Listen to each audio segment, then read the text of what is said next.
Good afternoon. I'm so sorry we run a little bit late. We had so many people wanting to meet our esteemed panelists.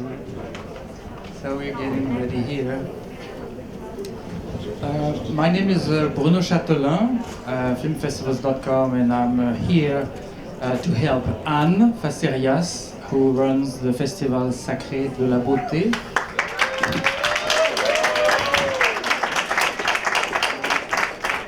And she is the origin, and she has a chance to speak about, tu parleras tout à l'heure du festival. She was at the origin of this amazing encounter, and we're so proud to bring you here, Monseigneur Vigano, Dario Vigano.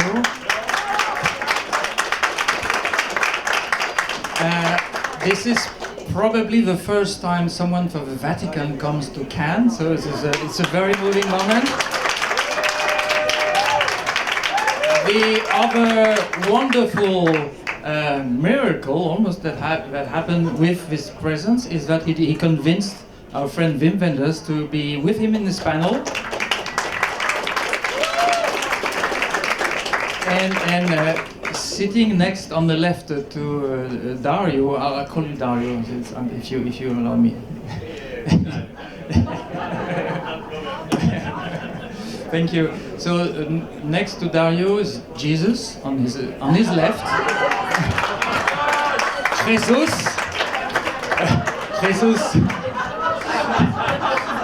Jesus Colina, and he runs an amazing. He will be their friend, and he will be translating Dario's Italian into your English or American. He also runs a fantastic resource called Aletea with 15.6 million unique visitors per month, bringing news about. Well, you'll have a chance to speak about that. News about the church and. So it's a very big portal, and I bet it's going to be soon very used by all the filmmakers who do movies that matter. Movies that matter, that's the reason we're here. And before, we're here because of Anne, and I'll tell you about her, but the theme is also something I want to share with Wim. The reason we gave with Anne the title to this panel, Movies That Matters, is a personal story. I'll make it very short. I used to run Sony and Fox here in France, and I remember in the old days David Putnam, Lord David, Sir, telling me we'll change the catchline for all Sony movies, we'll make it Movies That Matter. And I say, wow, that's great, but is that entertainment? So, and that will summarize my career. I went to someone who told me we'll make movies that matter, and when I was hired by Jim Giannopoulos at Fox and Bill Mechanic, we had lots of fun. We hugged, he said, oh, that's great, we understand each other so well, and he concluded by, we'll make a lot of money together. And for me, that is exactly one of the reasons I didn't want to work anymore with majors and considered that the thing that David Putnam wanting to bring his career around movies as matter. It's a long introduction, but then I had the chance to suggest to Wim Wenders, who is the chairman of the European Film Academy, to suggest that we hear what David has to say. So this is the reason why we'll speak about movies that matter. But the origin is, I'll tell you a few words about Festival Sacré in English, the initiative that Anne Facérias and her husband, who is over there, Daniel, is a singer and an artist. They, being part of the Diaconie de la Beauté, meaning at the service of beauty in arts, they decided to create here a festival during the Cannes Film Festival. They call it the Off de l'âme, the Off Festival for Soul. And in a few words, what they do here is having 50 artists in residency in the Lérin Island. We're staying with the monks and thinking, considering, brainstorming, exchanging on beauty. And this year's theme was perfume. There's also a huge series, a very consistent series of events at the chapel next to the Palais, the chapelle Notre-Dame du Bon Voyage, with concerts, poetry events every night. there are 2 exhibitions about perfume, and including big events that happened at the capital of perfume here, next to here, in Grasse.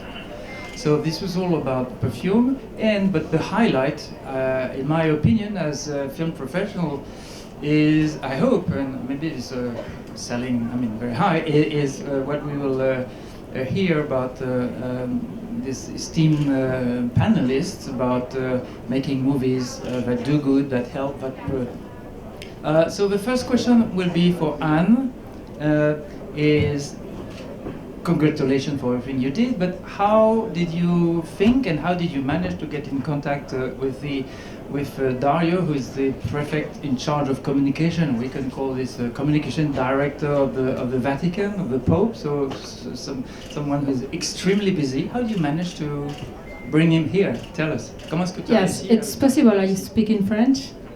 Oui. Mon anglais est très mauvais, pardon. La diaconie de la beauté est un mouvement d'artistes qui est né au moment du synode de la nouvelle évangélisation au Vatican. Et l'idée, c'est de redonner un petit peu aux artistes la spiritualité et la spiritualité aux artistes. Et nous avons développé ce projet, ce mouvement, et chaque année, depuis 4 ans, nous sommes ici à Cannes pendant la durée du Festival international du film. Cette année, pour fêter les 70 ans du Festival du film, nous sommes allés avec nos amis Jesus et Sylvia visiter Monseigneur Dario, qui a gentiment accepté de venir nous rejoindre pour 24 heures et pour, au nom du pape, comme un envoyé du Vatican, un envoyé du Saint-Père, pour venir porter une parole au monde du cinéma, une parole spirituelle, une parole d'espérance, une parole positive. Et nous pensions que pour les tables rondes, il était bon d'avoir une personnalité du monde du cinéma et une personnalité du monde spirituel. Donc pour cette raison, nous avons Wenders, qui est un ami de Monseigneur, a accepté également de venir très gentiment nous rejoindre. Et 2 personnes ne sont pas présentes ici, mais nous sommes également ensemble. Marie-Christine, qui est ici présente, qu'on peut applaudir. Marie-Christine Barrault, qui est l'une de nos marraines du Festival sacré de la beauté. Et notre président d'honneur, qui est Michael Lonsdale, que tout le monde connaît. Donc, 2 hommes, des dieux, et l'envoyé du pape, et Wim Wenders, les anges, les ailes du désir. Voilà. Et donc, voilà, nous terminons ces 24 heures avec vous, avec beaucoup de bonheur. Et voilà. Now I would like, maybe, so that I like Jesus to explain the career of Dario in English, straight, because Dario's English, unless you want to speak in Italian, but I thought you needed to understand why Monsignor Vigano, who became priest in 87, when he was, I think, 26 or something, immediately started dealing with film, and he has a very extensive career being a priest and appointed by the Pope in film, and I want Jesus to tell us a little bit. A short introduction about Monsignor Dario. In the 2000 years of the Catholic Church, for the first time in the history, there is one person that manages all the Vatican media. It means Pope Francis. He is in a process of the reform of the Vatican Curia, and he decided to create only one ministry, only one institution to manage the Vatican newspaper, Vatican TV station, Vatican radio, internet, the press office, everything. And he asked Monsignor Vigano to take this challenge, which is, I can tell you, a huge challenge. But it's not only here. He chose one person that comes from cinema. I don't know why, but it is the fact. Monsignor Vigano, after he was ordained priest, he gave all his life to the study. He is professor in the most prestigious universities, mainly in Italy, of cinema and semiotic.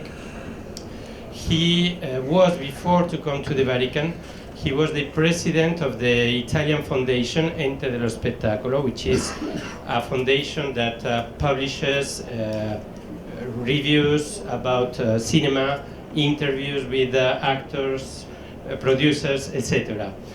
I think he is one of the persons that knows better cinema in Italy. So Pope Francis called him to come to the Vatican and to put order in all this huge world for the Catholic Church. If you remember the last day of Pope Benedict, I don't remember if you remember the helicopter going outside the Vatican. This was not TV, this was cinema. And it was the first production of Monsignor Vigano as a new Vatican TV director. So now you know a little bit more about Monsignor Vigano. Thank you, and I'm sure that Monsignor Vigano will share a little bit about his taste in film and share a few things with it. I would like to ask now how Dario met Wim. In Venice, I believe?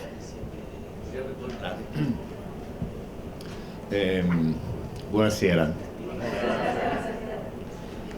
Io ho incontrato Wim Wenders credo nel 2003 a Venezia, quando dovevo consegnare un premio, il premio Robert Bresson, e il premio è stato consegnato a Wim, e da quel momento ci siamo conosciuti e abbiamo iniziato a frequentarci. They met for the first time in Venice in 2003, and Monsignor Vigano, do you remember that he was in the Italian film? He was the person in charge to give Wim a prize, which is the Bresson Prize, and it was the beginning of a friendship. Voi sapete, il cinema di Wim è un cinema, diciamo,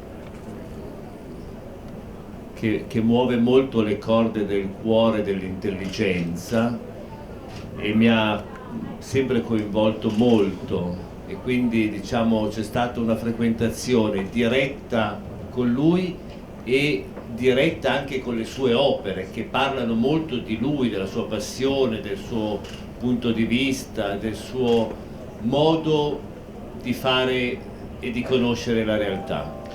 You know, the films, Wim's films, they touch the heart. They touch the most. Dari, diciamo, che hanno una poetica molto interessante, è uno sguardo che non è mai didascalico, non è mai oggettivante, ma dà un'anima a ciò che racconta, e penso che tutti noi abbiamo visto gli ultimi documentari di Wim, che sono opere veramente molto importanti, come il successo di pubblico ha determinato.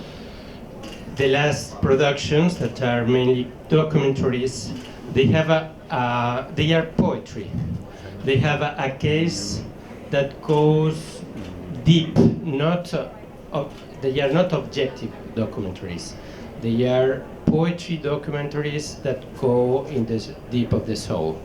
And the success of Public, it's a proof of his availability to touch hearts. Adesso è un periodo che ci frequentiamo molto spesso, ma questo momento lo affidiamo per ora, diciamo, ancora a un momento apofatico, di mistero.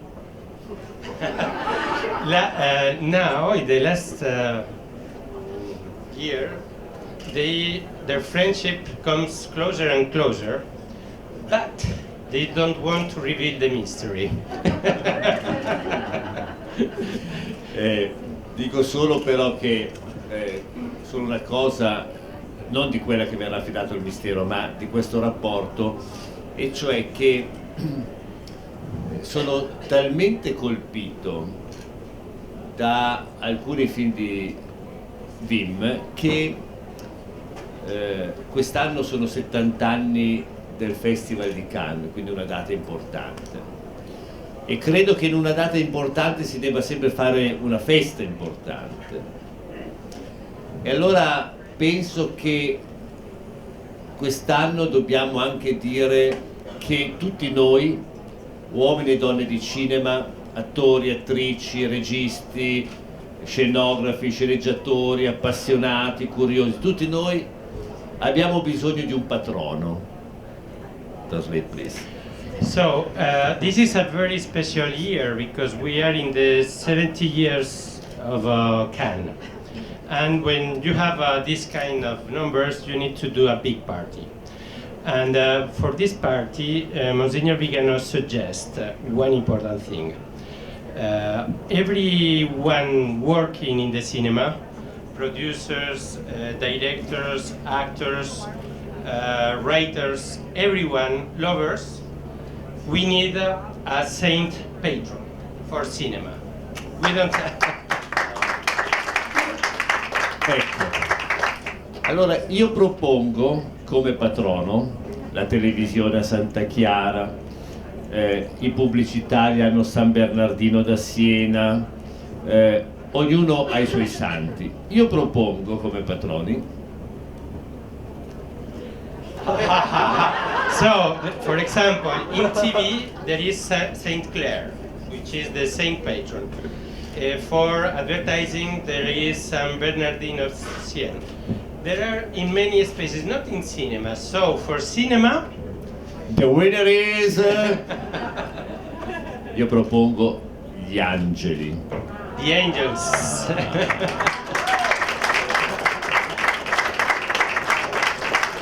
Ma voglio anche spiegarvi perché propongo gli angeli e che tipo di angeli propongo. So he suggests angels, but he wants to explain you why and what kind of angels.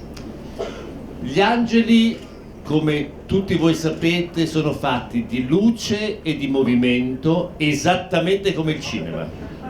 The angels, as you know, they are made of light and movement, exactly as cinema. Ma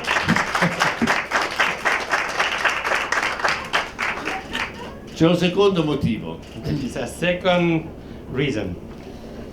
Gli angeli si muovono sempre e vanno dentro il cuore dell'uomo, nelle pieghe del cuore dell'uomo, dove ci sono le domande, le lacrime, le gioie, le passioni, e volano all'orecchio di Dio per dire a Dio che cosa l'uomo ha bisogno.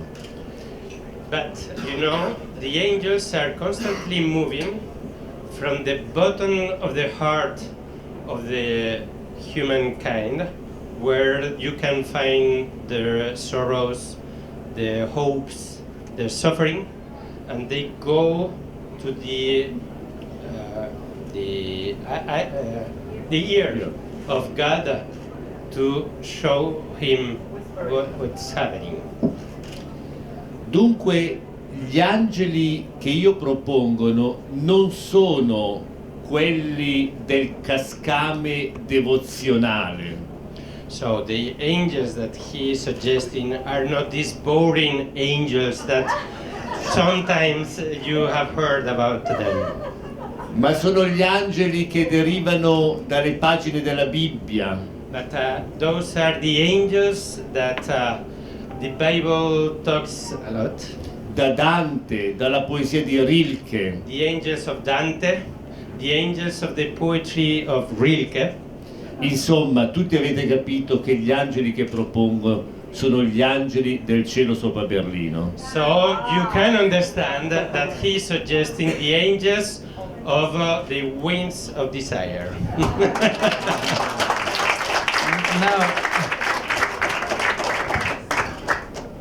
Now I want to Wim to respond to Dario's. I also want to ask you about your days at building the European Film Award, because we're talking Berlin, looking from you became in and we're talking about angels. You're helping. You had a very important role in the German cinema in the early days, and now with the foundation of the Academy, I think 20 years ago, something. 30 years ago, your role is promoting European filmmakers, and it matters. Tell us why you started this great initiative. Let me first answer to Don Dario. I'm innocent.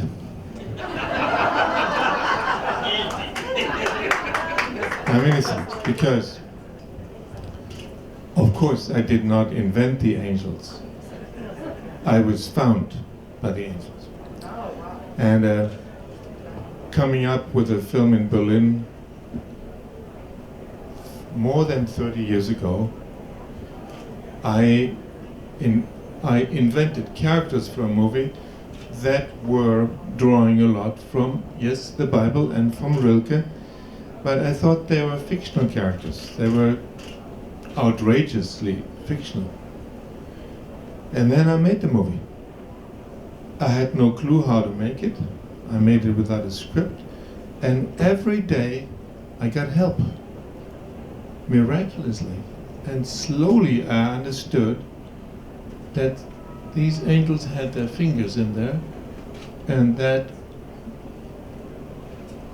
they were giving me an incredible gift.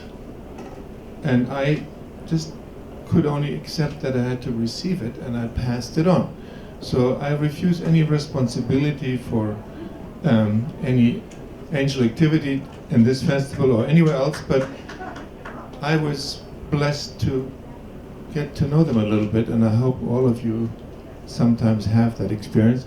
And of course, every now and then we meet people who are angels. I had the privilege of meeting Michael Lonsdale today, and he's sort of a little bit of an archangel of cinema anyway.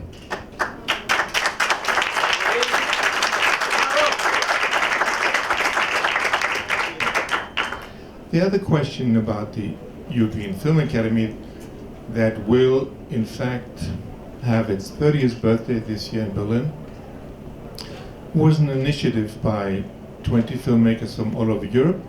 We're talking in Europe when there was still a wall and was still a Cold War.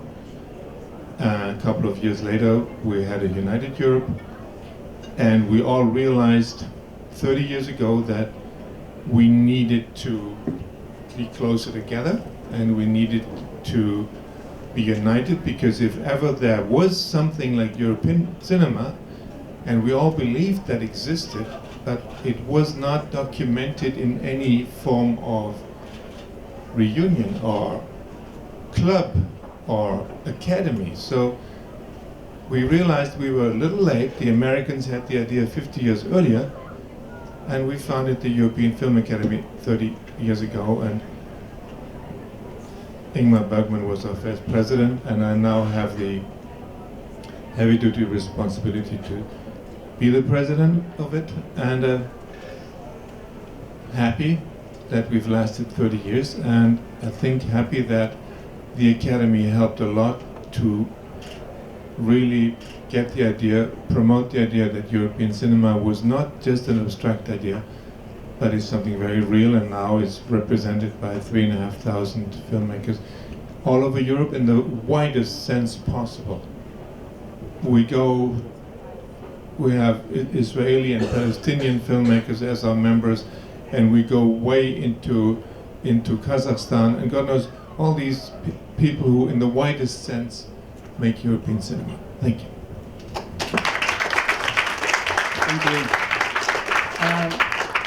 I would like to ask the three of you, what would be your definition of what touched you in a movie you considered a movie that mattered? What in your If you need 30 seconds of thinking, I'll give you mine. So that I was very privileged to work on the movie Philadelphia in the 90s, something, 95, by Jonathan Demme. And whereas the studio had no clue, absolutely no clue how to market a movie that was dealing with AIDS and homosexuality, they really were totally lost. They asked us what we felt could be possible to do. And France had a very unique approach that was the opposite of any other country in the world, because we said, no, it's not a courtroom drama as the studio were pushing us to market it. It's not that at all. It's a movie that should open the eyes, open the way, change the attitude, and change the perception, the way people see this disease and homosexuality and difference, you name it. And I must say, I was very touched seeing that Tom Hanks gave 1 year of his life after the movie was made to come around and help us promote the movie in each of the territories. So this is one thing. Another one I was very proud to bring here is a very long story, not for today, about Boys in the Hood. Again, it's a young kid, 19, straight from South Central LA, and it was a movie that explained why the people in this very hard part of LA are the way they are. They are tough, they are gangsters, they are dealers or whatever, because they don't have a parent, because their dad are in prison and their moms raised them. And anyway, and in Cannes it was an amazing surprise that as a breakthrough from all of what was called black cinema. And also Cannes, we have to speak money, and the handshake from the boss of the studio was, hey, great job you did here. I'm going to raise the box office estimate domestic, 30 million, I'll put 50, because of all the buzz. So movies that matters, places that matters. So places like this one, where the room is filled with 30 journalists, and every smarter words that you've heard, smart words, smarter than mine, that you've heard here, will buzz around the world. And that's the magic of Cannes. If you build it, they will come, they will share it. So, sorry for the long question. It's not a question. So, what is your, Dario, what would be your movie that matter in your, as a personal choice, taste? No, la mia personale scelta no. Vi posso dire quali sono per me i criteri che fanno di un film che conta. He can share with you what are the criteria that make a film that matters. Anzitutto c'è una regola fondamentale che vale per i film, per i libri, per tutto, che è questa: più c'è, più manca, più cose ci sono, più cose mancano. There is a basic rule available for movies, but for everything, for books, which is the more is less. The more you have, the less you have. Yes, the more you're missing, exactly. E questo è fondamentale, per cui un film che in genere è molto lungo, che non riesce a trovare lo sviluppo narrativo dei personaggi, che li perde per strada, non è un grande film. So a long film where the storytelling about the characters is not clear is not a good film. C'è un secondo criterio, e cioè che io devo stare bene sulla mia poltrona del cinema e non mi devo sentire oppresso dal punto di vista del film. A second criteria, when I am sitting in the cinema, in the theater, I don't need to suffer the oppression of the film. The point of view of the film. Perché in ogni storia c'è qualcuno che desidera compiere un'azione e qualcuno aiuta in questa azione e qualcuno si oppone. Se l'aiutante e l'opponente non sono equilibrati, diventa quasi un'imposizione, mi fanno identificare o con chi si oppone o con chi aiuta, Invece io voglio essere libero di essere quello che si oppone o quello che aiuta. Because in every story there is always the supporter to the main character that wants to achieve the goal, and there is also the enemy, the people working against. And I need to feel my freedom. I need to feel the freedom to make my choice and not to suffer the imposition of the producer, the film, that tells me what I need to do. E i film, gli ingredienti che preferisco per un film che conta sono piccole storie, per me, piccole storie. So the ingredients of the great film, in his point of view, are first small stories. E la capacità di raccontare la vita, che molto spesso è faticosa, è segnata da fallimenti, da sofferenze, con il tono della commedia. And the second is to tell the life, to show the life with comedy, with humor. Per esempio un film che da questo punto di vista ha realizzato tutte le mie aspettative è stato Quasi Amici. Non so come si in francese. One film that gathers all these ingredients are Quasi Amici, Almost Friends in English. The Untouchables. Okay, Untouchables. Omar Sy. You remember Omar Sy? Okay. The story of this very wealthy person which was in a wheelchair and hired someone to take care of him, and they had a very different background and they... Yes, it's a French wonderful film.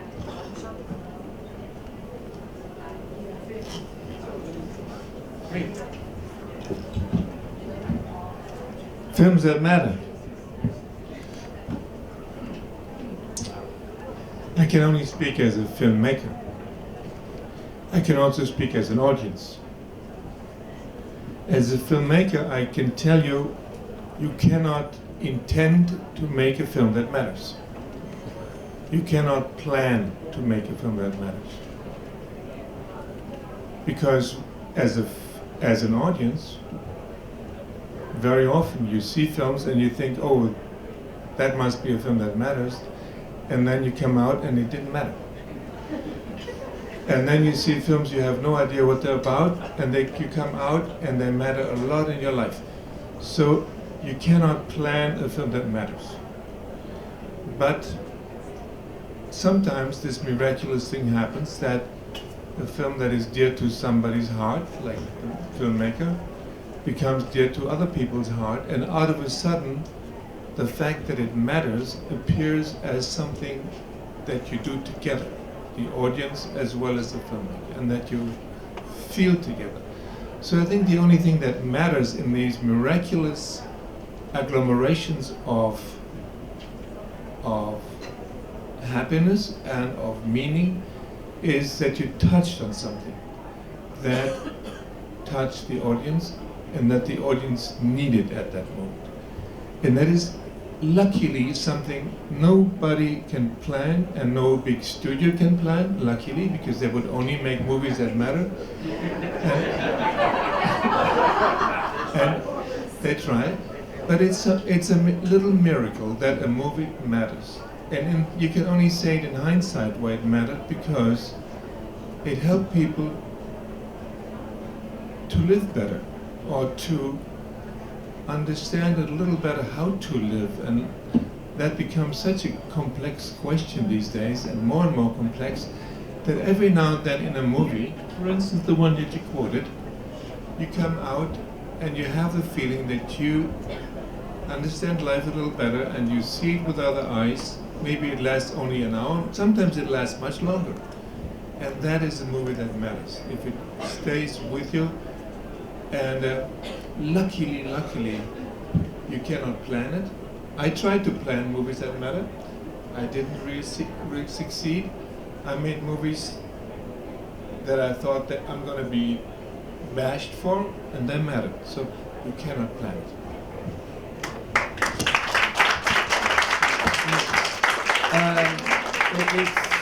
It reminds me that 2 days ago, with my colleague here from the Animation Day in Cannes, we organized we helped the animators and celebrated their work, and we had to give Animation That Matters awards to filmmakers who made animation that we saw brought something. One of them was Iqbal, and he was denouncing kids that work underage at 10 or something.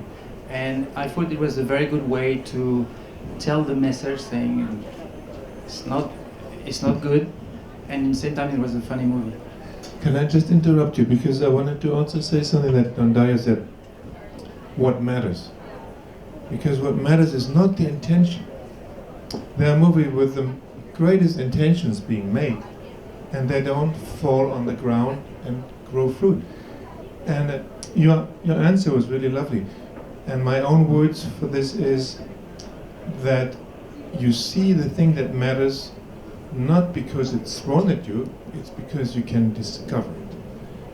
And the films that mattered in my life that I saw were all the films where I can read between the lines, and that left a lot of space open for me to, for myself, discover what mattered.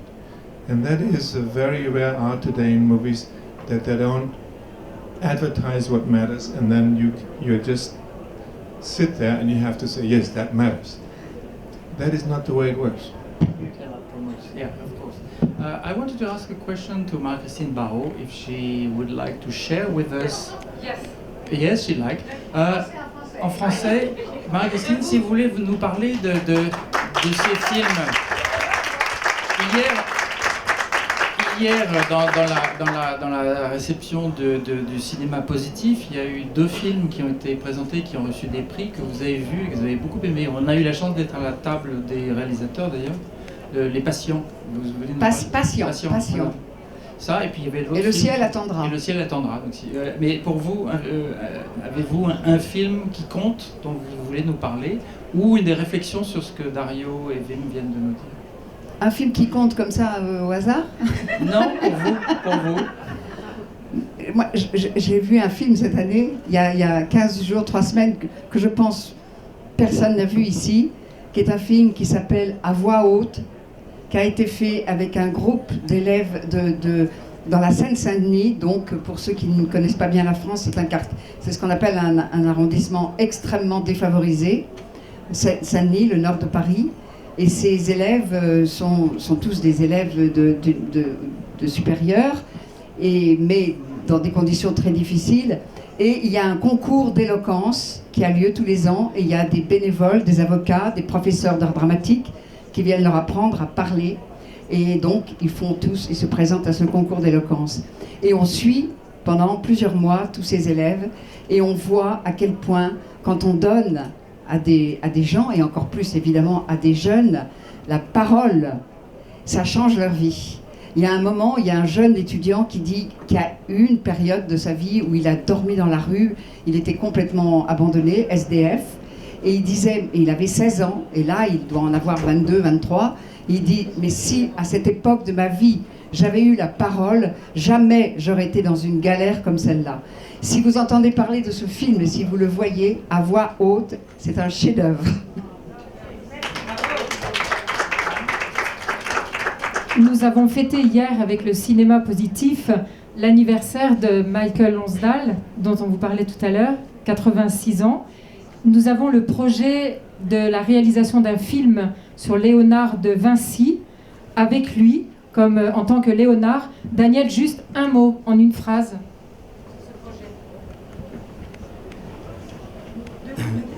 C'est un projet qui va se faire avec l'Institut Georges Méliès qui est à Paris. C'est une école de cinéma d'animation. C'est une des plus importantes écoles actuellement de formation en France et en Europe même. Beaucoup d'élèves travaillent après chez Disney. Et l'idée, c'est d'utiliser Michael, évidemment, comme la figure de Léonard, et de le faire naviguer dans un univers en 3D. C'est le dernier voyage, l'ultime voyage de Léonard, quand il part de Milan et qui traverse les Alpes à dos de mulet avec la Joconde sous les bras. Et c'est ce retour sur sa vie que Michael fera à travers donc des paysages et des objets animés par l'Institut Georges Méliès en 3D. Voilà le projet. Et ce qui est intéressant, c'est qu'ils ont digitalisé complètement Michael, c'est-à-dire qu'on peut lui faire voilà, KO. Et un mot sur cette école, ils ont, le fondateur qu'on connaît aussi, a cette envie d'enseigner à ses étudiants, d'essayer de faire des films qui comptent. Donc on lance un appel à toutes les personnes qui pourront nous accompagner autour de ce projet, parce que Michael prend de l'âge et il faut faire vite. Voilà. So in English, because briefly, they have a project about the film about Leonardo da Vinci, and the main character, the main character will be Michael Lonsdale. He has been totally digitized, captured, so that basically the artist in a couple of will be able to make him do anything he can possibly not do because of his age. It's now time for questions in the room. If you'd like to put a question, we'll be very happy to take. Okay, if you want to stand up and say your name and a quick question because we have basically 10 minutes. So this gentleman, sorry, this lady here, sorry, on the right first.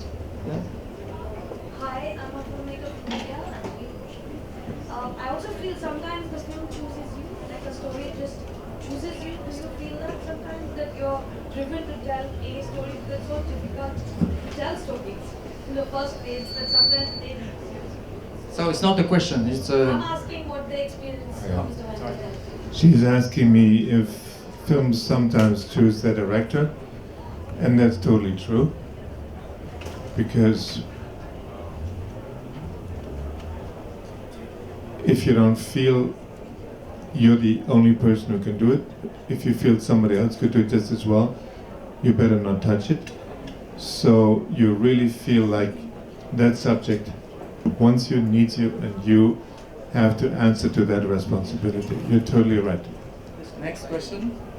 Sorry, we have here. Hi, that goes right into my question, which is, what happens when after you've made or you have seen a movie that matters, what happens when the end is not the end? How do you feel about unauthorized sequels? How do you feel about people changing and then re-releasing these works you care about? I ask this question because I see there's some religious people on the panel, and isn't the Bible an example of a story that is adapted and changed? And so how do you, and for some people, the movies that matter are their Bibles.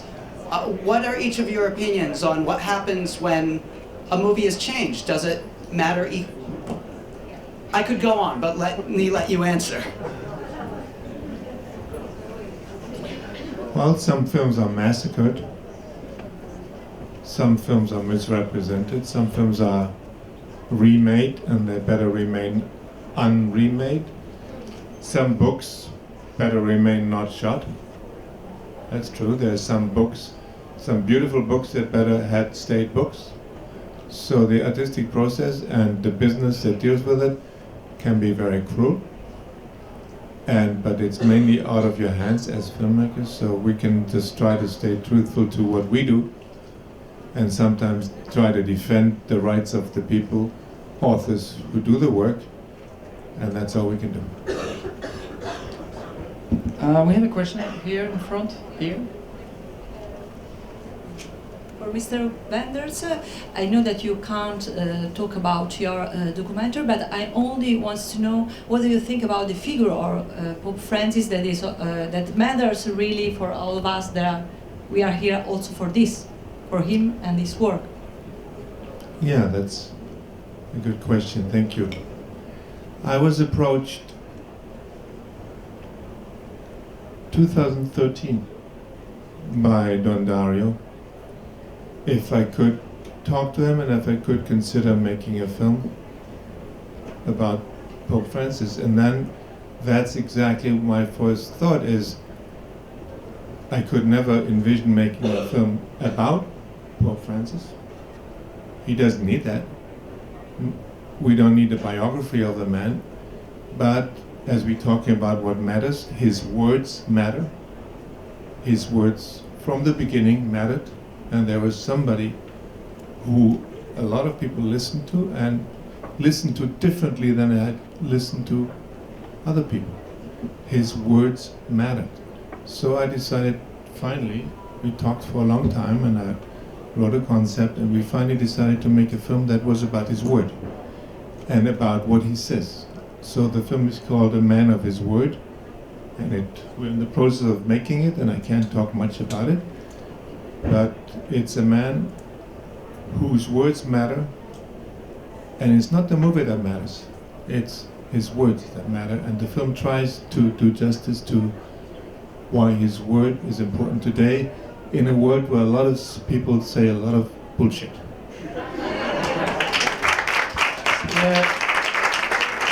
Speaking of words, before the next question, I want to say that thanking Dario Vigano, we will be able to share his words. He came with words about words he wanted to share with you, which we'll be putting online on filmfestivals.com because we couldn't photocopy all of them. So we'll. Però io se posso rispondere, qui non ci vedo niente. Quello della Bibbia, dov'è sto qui? Quello della Bibbia, tu? He would like to answer to the question about the stories and in particular Okay, about the okay. Bible. Perché diciamo un pochino l'ha letta, quindi posso dire qualche cosa. He knows a little the Bible, so he would like to answer. Allora, ci sono due tipi di film. Qualcuno desidera fare un film su una storia della Bibbia. Molto spesso è capitato film sugli episodi del Vangelo, del Nuovo Testamento. Allora, ci sono varie questioni aperte che sono legate al fatto che passare da un codice scritto. Yes. So when we talk about representing the Bible, or in particular when we talk about the Gospel, you have first a big challenge, which is to pass from a written code to image. Al codice audiovisivo. To the audiovisual code. Allora, qui dipende quali sono le prospettive. Qualcuno desidera avere una correlazione perfetta, quindi quella che gli studiosi chiamano l'equivalenza formale. So there are different cases. Sometimes there are people that want a real equity, a perfect storytelling that fits perfectly to the written code. Un'altra prospettiva è quella di raccontare nella contemporaneità, nell'oggi, una storia passata. Another way to do it is to talk a story of today, to talk about a story of the past.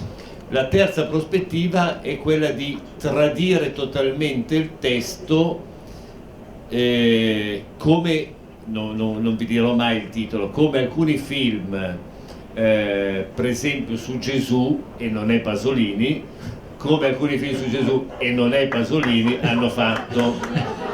There is a third way, which is to betray the original, as it happened with the gospel in some cases, and we are not talking about Pasolini. Questa sono alcuni film. Poi sono altri film che nascono magari dalla lettura della Bibbia, ma non raccontano. Ti faccio questo esempio. There are other films that are born in the reading of the Bible, but don't tell you the Bible. L'episodio di Abramo, sai chi è Abramo? Abraham. È Abramo, è il padre dei musulmani, dei cristiani, di tutti, insomma.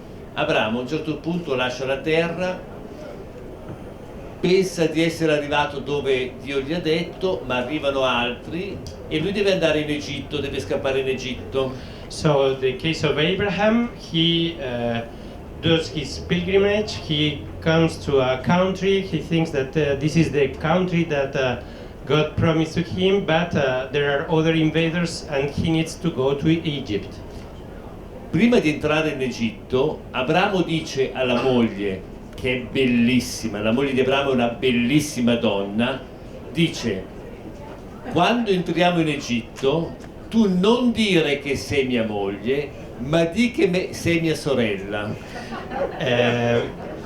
Before to enter in Egypt, he says to his wife, she's a beautiful woman, and he says to her, tell the others that you are not my wife, you are my sister.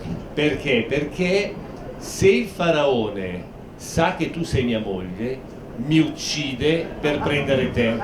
Because if Pharaoh knows that you are my wife, he will kill me to have you as his wife.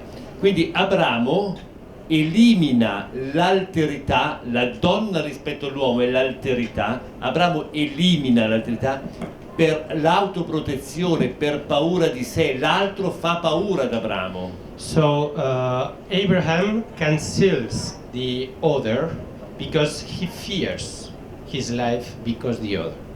Questa è una storia, è l'inizio di una storia che racconta la paura degli altri come alterità e quindi eliminare l'altro perché questo mi proteggo. E questo è un plot di molti film. This is a plot, this is a story that you can find in many films, which is I cancel the other because I want to defend myself. One last question here. I'm sorry. Again to Wenders, can you share a little bit with us your emotion about the words of the Pope? How much better for you? I mean, personally. Well, you know how he talks and you know what he says. And I prefer not to talk about this film or my emotions about the making of it before the film is finished. So please respect that. We're still shooting, we're working on it for 3 years now, and I'd rather not describe anything before it's done. I think let's have this ultimate question. I've been working on several spiritual films and based in Hollywood for 15 years now in France. There are many people around the world who are trying to do exactly inspired films. What are your suggestions as far as getting them together, or at least connecting one another? As it was more, it's been a challenge for me, and I'm sure a lot of people.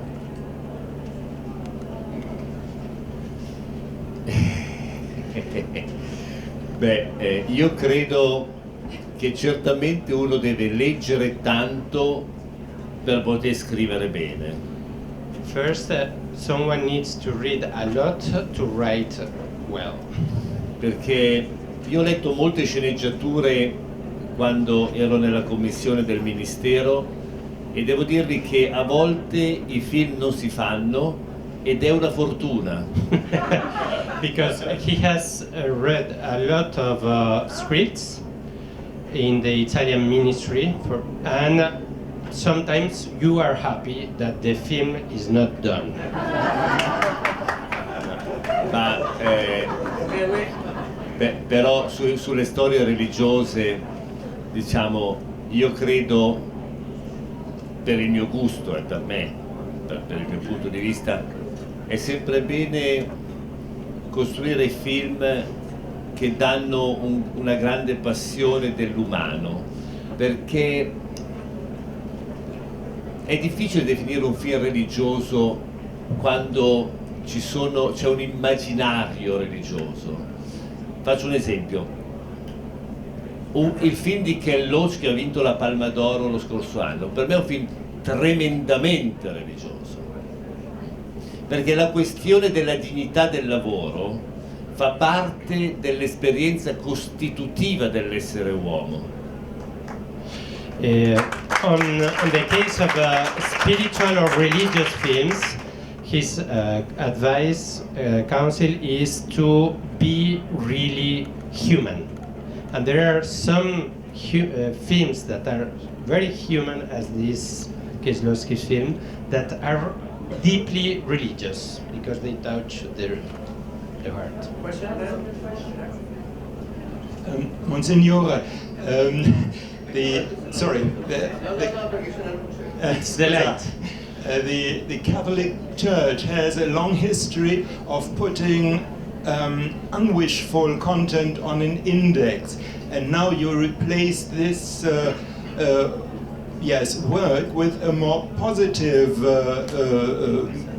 development. This is my impression. Is this correct? Are you now working for better content instead of putting this aside, what maybe is violence and not so very much up to your expectations?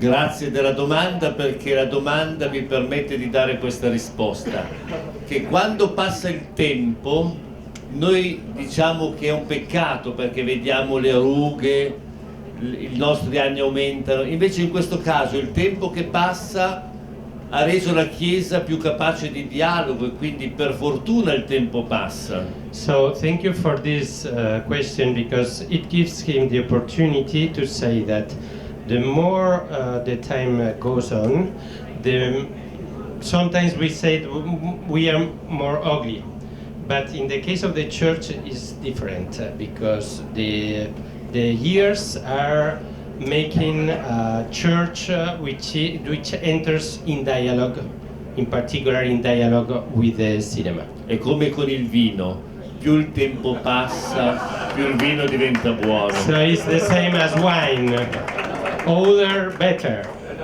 Okay, We question have on one the last left question. Here? This is the last question. Okay. Hi, my name is Ash Easton. I did a showcase of virtual reality humanitarian documentaries at Cannes in partnership with an NGO. And I think virtual reality is a very powerful medium, a new form of storytelling in documentaries. And I was wondering if any of you have tried it and if you would be interested in using this kind of filmmaking in the future.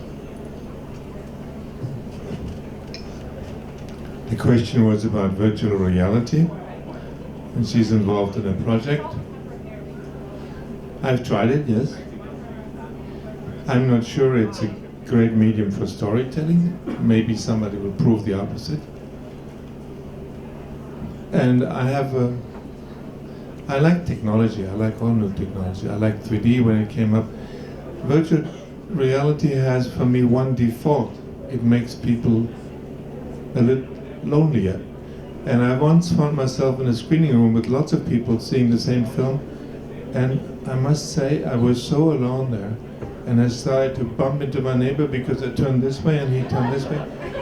It was not a pleasant experience. I was so alone. I went out afterwards and I wanted to be with people instead in a room with lots of people who were alone. So the only drawback of this technology is makes you more alone than ever before. And I think cinema is really a medium that makes us feel together, and it's a social experience.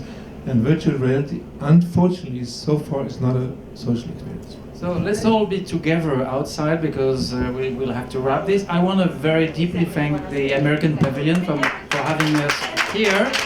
And thank you to the panelists. Can the audience from please remain seated while the guests leave the panel? Please remain seated. You will be able to make a few pictures for the next 2-3 minutes.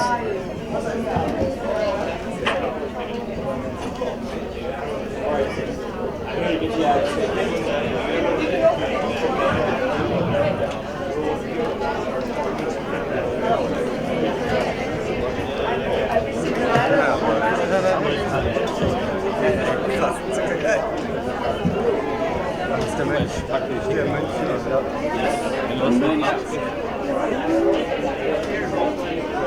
Der Mönch, ja, der. Oh, der packt ihn sich gleich.